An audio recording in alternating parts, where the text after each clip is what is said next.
Margaret had always held a quiet but unshakable belief that raising her only child, Daniel, would be the single greatest journey of her life, a path filled with immense rewards and equally daunting challenges.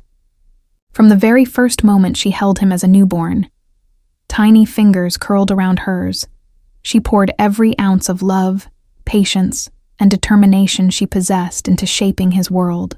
She wanted him to grow up strong, kind, and principled, with the courage to face life's storms and the empathy to comfort others through theirs. For years she had built his life brick by brick, moment by moment, memory by memory. Now, as Daniel reached his 18th birthday, standing on the fragile bridge between adolescence and adulthood, Margaret found herself in a bittersweet place. She was proud beyond words, yet she also carried a tender ache in her chest, realizing that the little boy who once clung to her hand crossing the street had become a tall, broad-shouldered young man making decisions for himself. Their small but cozy home in suburban Ohio had become an archive of these memories. Echoes of laughter spilling from the kitchen, late-night homework sprawled across the dining room table, and quiet evenings curled up together watching old movies. Every corner carried a memory, and every memory carried a story. But beneath the familiar comforts of this home, Margaret felt a growing tension, a low hum of worry that never quite went away. She wondered constantly whether she had done enough, taught enough, guided enough, prepared enough to help Daniel face the challenges and responsibilities looming just ahead of him. The story of their turning point began on a crisp, golden autumn morning. Margaret stood in the kitchen sipping coffee, the early sunlight streaming through the curtains in long, buttery beams. The kitchen smelled faintly of cinnamon from the candle she'd lit earlier, a small comfort against the coolness of the morning air. She heard the creak of footsteps and turned to see Daniel walking in, his tall frame filling the doorway. His backpack hung loosely over one shoulder, and his eyes carried the unmistakable weight of someone balancing too many demands. "Morning, Mom," he said, his voice deeper now, a mixture of youthful confidence and subtle weariness. "Morning, sweetheart," Margaret replied, her tone warm but tinged with concern. "Another late night of studying?" Daniel hesitated, rubbing the back of his neck. "Yeah, something like that." Margaret wanted to press him further, to ask what was really going on. But she stopped herself.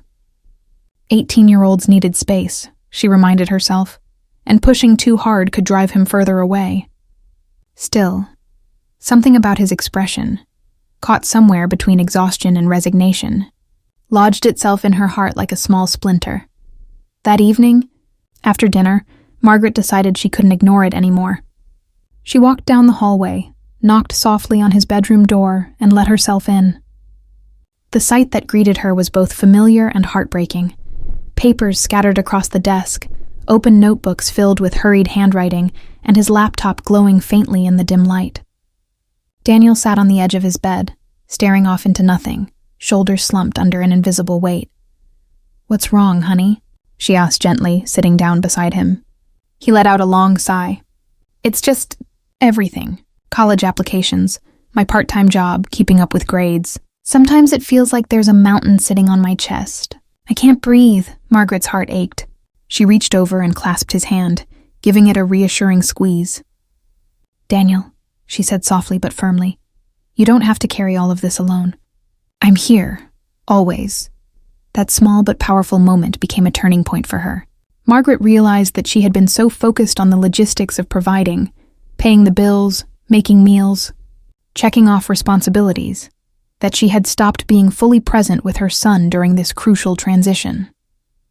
That night, she silently vowed to herself that she would do whatever it took to guide him, even if it meant facing uncomfortable truths together.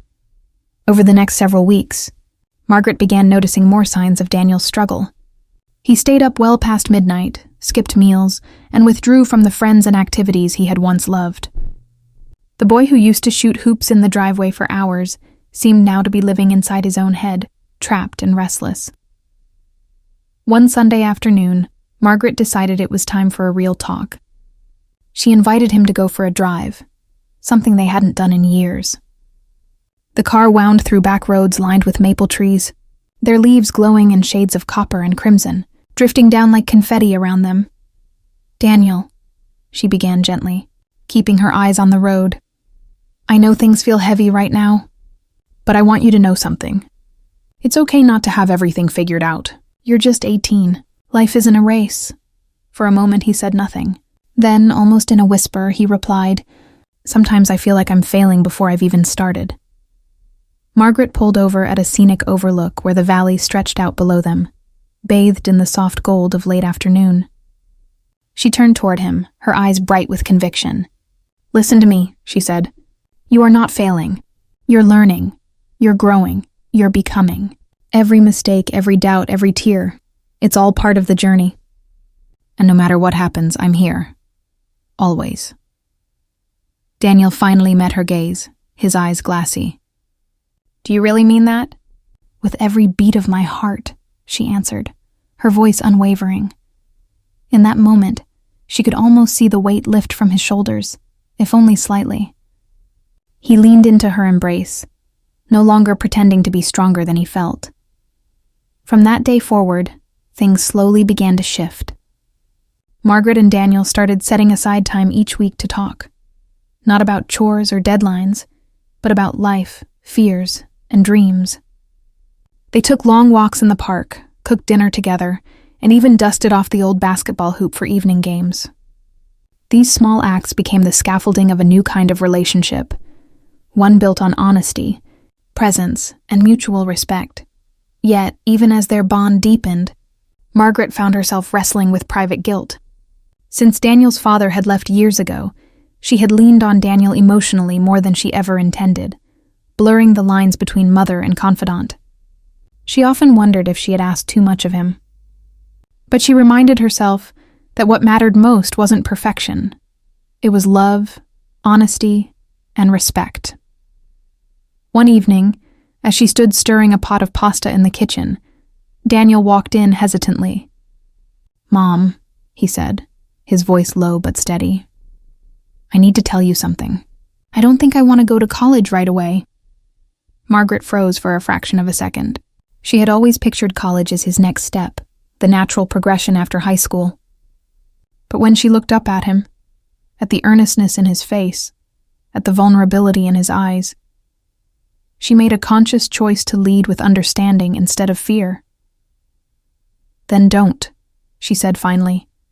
If you need time to figure out what you want, take it. Life isn't about rushing to meet someone else's expectations. It's about finding what makes you come alive. Daniel blinked, surprised. You're not disappointed. Never, she said, her voice firm and full of love. I'm proud of you for being honest with yourself. That conversation marked a major turning point.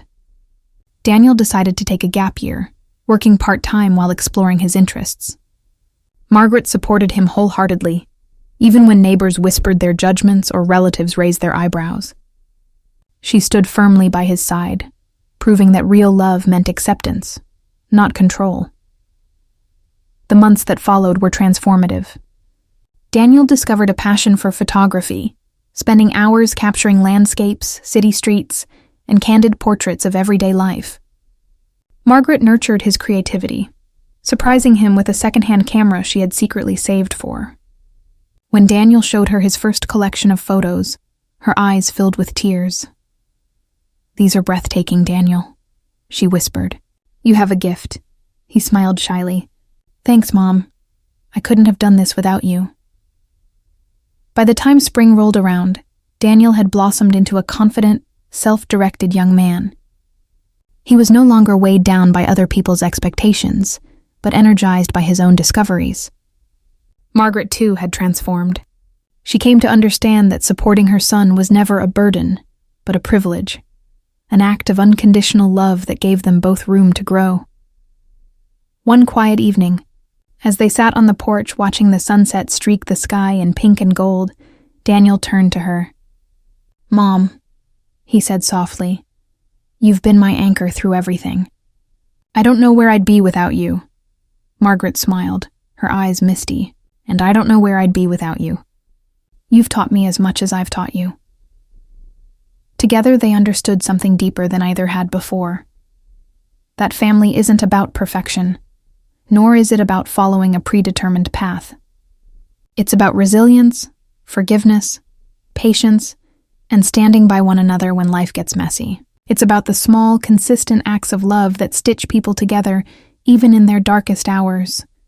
There was no undoing the bond they had built, and Margaret wouldn't have it any other way. In Daniel's journey, she had found her own transformation, and in Margaret's steadfast love, Daniel had found the freedom to become who he truly was.